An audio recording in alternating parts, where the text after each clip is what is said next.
Good morning, good evening, good night, and welcome back to my channel, Lana's Little Things with me, Dr. Lana, specialist gerontologist, talking all things on living agelessly, bridging generation gaps, family caregiving, entrepreneurship life, and just the interaction of how that dance plays around. So,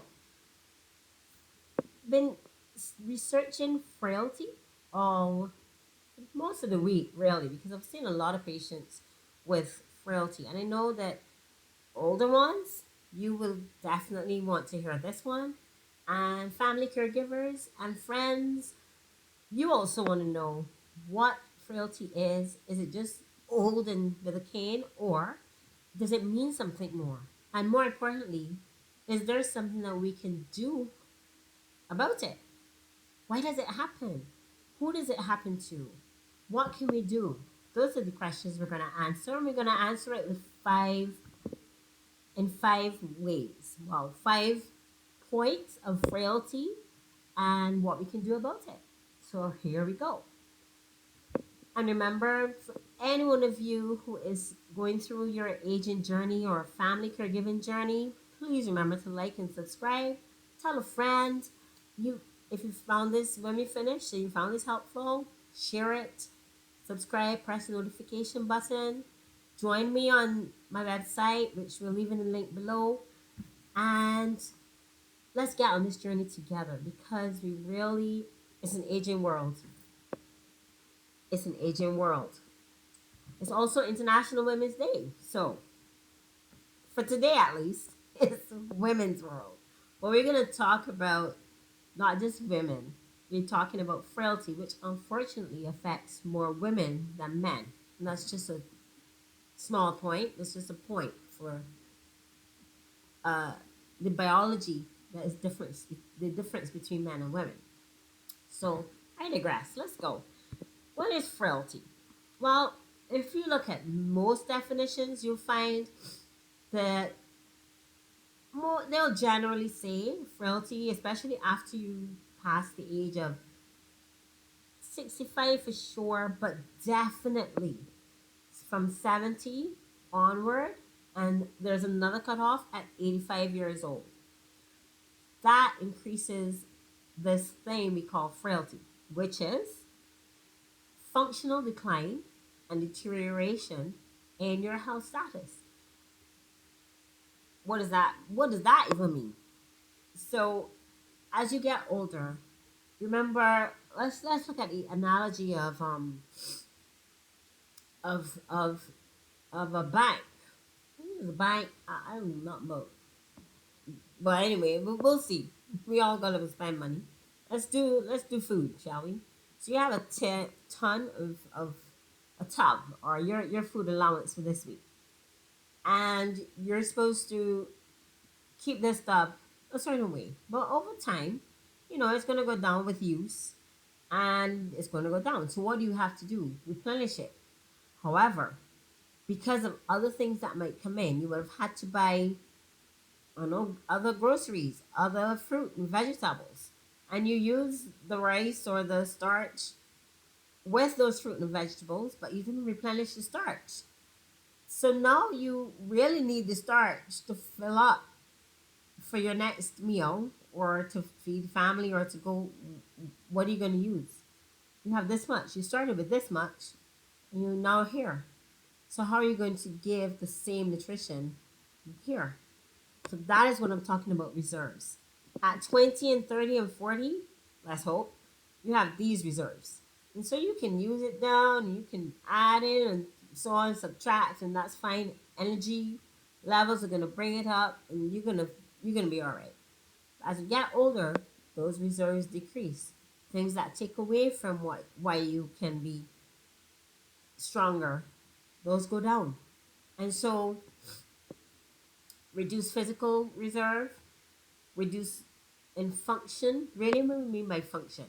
Just the ability to stand and get out of bed and get out of a chair. That requires a lot of muscle. Just to walk from 1 step to 10 steps to 15 steps. There's a measurement, and if it's beyond that, that's frailty. Can have you remember the last time you had to walk and be tested for 15 steps? Think about it. Have you, as a family caregiver, assessed your older ones or yourself to see if you can make that step? Think about it. You'll send some videos. Oh, tell me what your ideas are on sending the next time we chat. What are your thoughts on adding some collaborators who can talk with us about vulnerability, about decreasing our vulnerability with exercise? And we want real world people, okay? So tell me what your thoughts are. Put it in the link below. Tell me what you want me to do. We will accommodate. But getting back to frailty, so we're gonna increase vulnerability, reduce reserves, and that's affected by medication, which can also affect your reserves. Your social environment. Suppose your main caregiver gets sick, your social environment has gone down because that person now has to find somebody else, or you have to find somebody should they get sick quickly.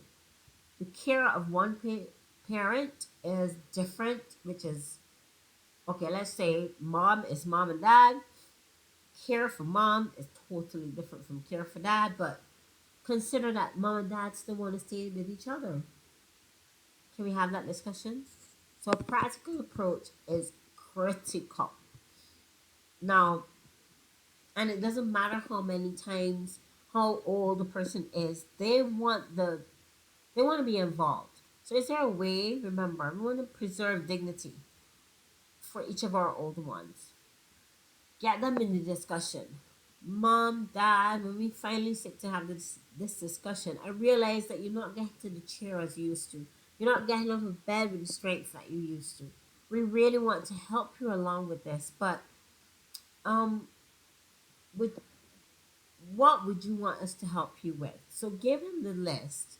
There's a Frailty 5 checklist. You can find that anywhere online. And it kind of gives you the 5 things that you need to look out for. And just to be brief, is feelings, flow, function, and falls, pharmacy, starting with an F, future and family. A doctor will assess that. So fear not, this is not woo-woo stuff. The doctor can actually assess this for you. And under each one, there will be points to assess, is this person frail? Do we need to step in as family members, or can they manage? Do we give them the dignity and just say, can you just tell me is there anything at all I can do for you?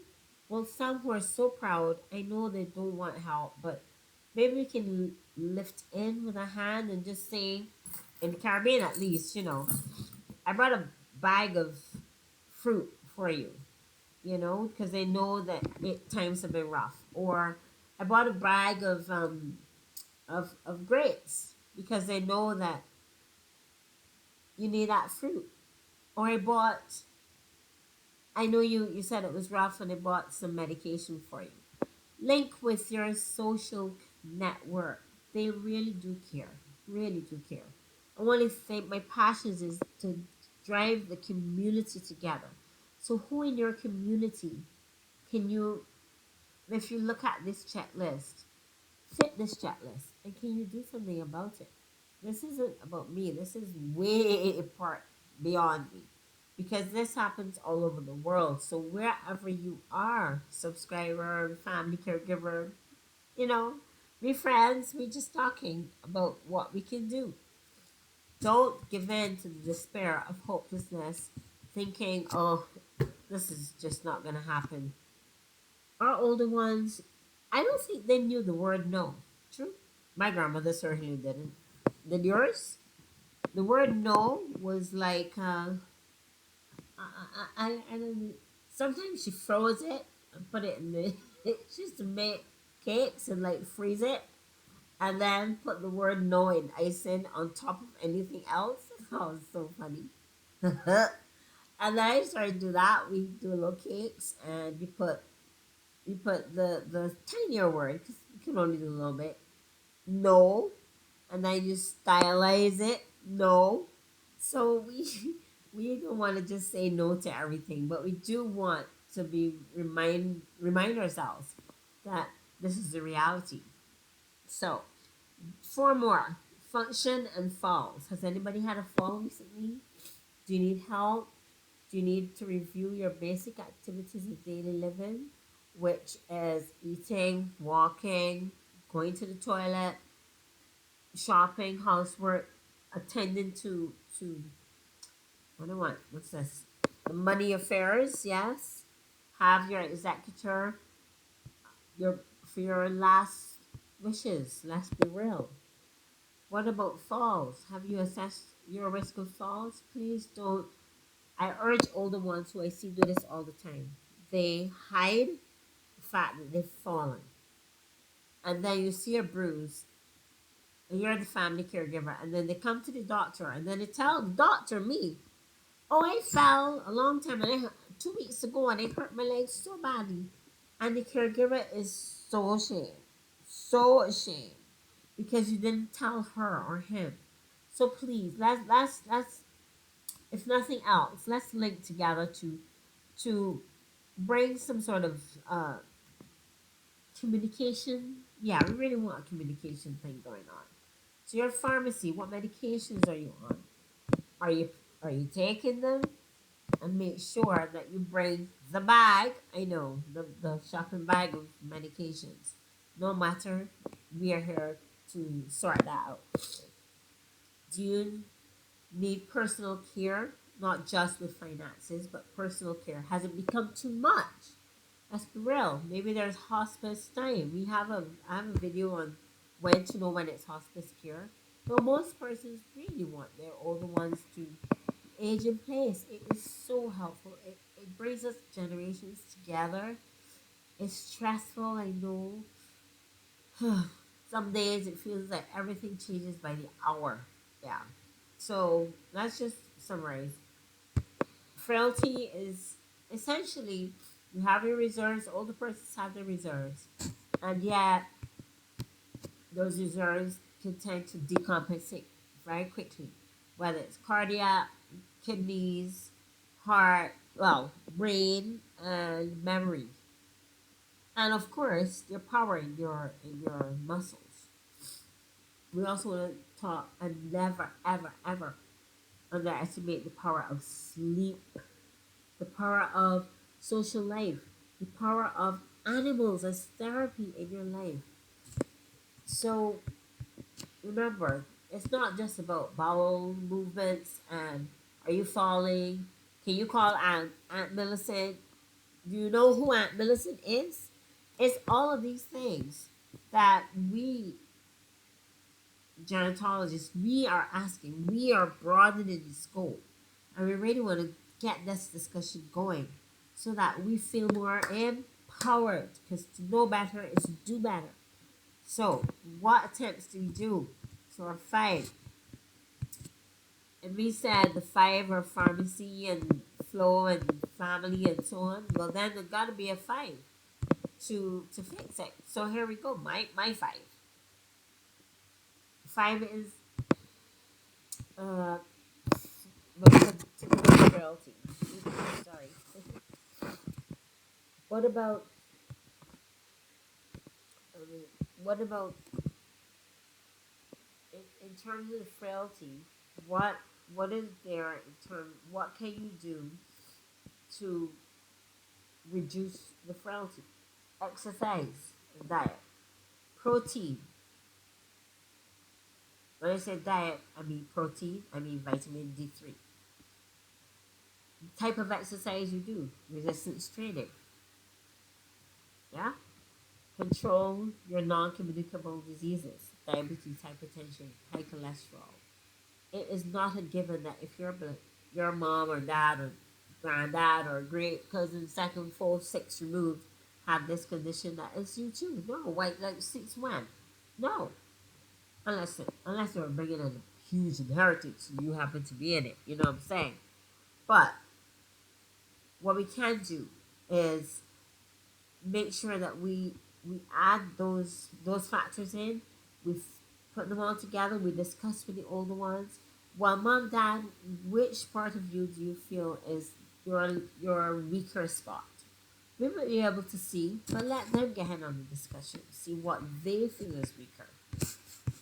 The other thing too is what I found so very helpful um, is knowing that as barely your sinuses are just you know how sinuses can be. Um, Sometimes oh, the cardiac. Wait, sorry, gremlins in the room with frailty. According to task forces, according to research, and it turns out that models for frailty, future and family, and how you assess it, it's about bringing the generations in. Whether you've discussed your advanced or end of life care directives with your family, do you need somebody to kind of bridge that gap? Well, I'm here, but you might also have, the village guru, the village fan, the one person in the family who seems to bring the wisdom when everybody else is all. We have one of those, my family, the one who brings the stability. It sure ain't me. So we review patients' medications, we assess the functional fog, we assess the flow, which is constipation or bladder or otherwise, and that goes to prostate. What about pain? Did you ever think of pain as causing a chronic illness and leading to frailty? Yeah. If you're in pain all the time, do you even want to get out of bed? No. What kind of mood would you be in? Blech. What kind of interaction would you want to have? Like people around you? No, no, no. They can come back tomorrow or next week or whatever. You see how it goes. You see how we think and we brush it off. So please don't brush it off. Frailty has so many assessments to it. But it also there's a real person behind the person who seems frail. Whether they're older, 65, 75, 80, 90, and they have some form of strength, please acknowledge that. Where there may be weaknesses, say, well, mom, dad, spouse, um, maybe you might need a little help here. So let me just help you here. 5 and 5 with Dr. Lana's your Frailty 5 checklist. We did that. And I want you. I wish I could tell you how helpful this is. So if you found it helpful, again, share, like, subscribe, tell me anything. Leave in the comments below what is your frailty journey. And we'll go with it from there. So until then, we're signing off. Mwah.